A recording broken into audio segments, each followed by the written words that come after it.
Have you ever gotten into a heated debate about whether it's called football or soccer? It seems like the whole world says one thing, and the United States says another.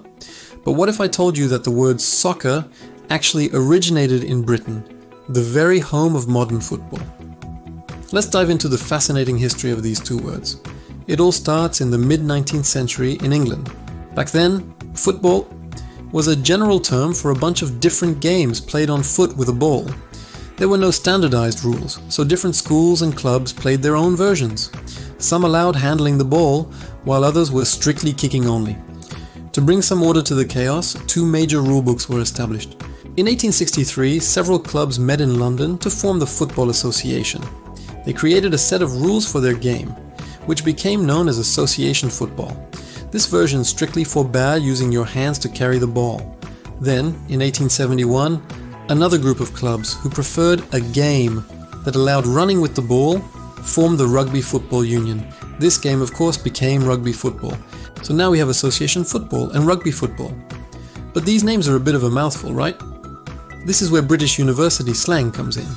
Students at Oxford and Cambridge had a habit of shortening words and adding to the end. So, rugby football was nicknamed rugger, and for association football, they took the sock from association and added creating the word soccer.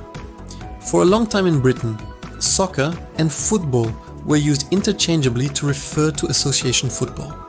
You can find old newspaper clippings and hear old-timers in the UK using the word soccer. So how did soccer become the American term? When association football first arrived in the United States in the late 19th and early 20th centuries, the word soccer came with it. It was a perfectly normal British term for the sport. But at the same time, another type of football was becoming incredibly popular in America, a hybrid of rugby and association football that would evolve into what we now know as American football. To avoid confusion between these two very different sports, Americans needed distinct names. The rest of the world mostly played one dominant type of football, so they could just call it football.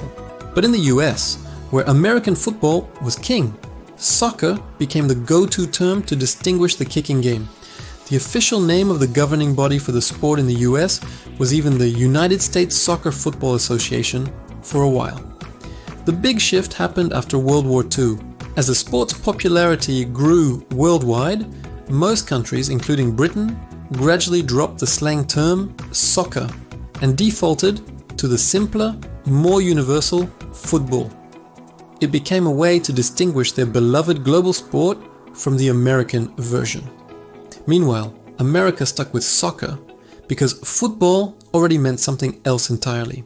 Other countries where a different form of football is dominant, like Australia with Australian rules football, or Canada with Canadian football, also commonly use the word soccer. So, the next time someone tells you it's football not soccer, you can tell them the word soccer is just as British as the game itself. It's a fantastic piece of linguistic history that shows how language evolves with culture and sport.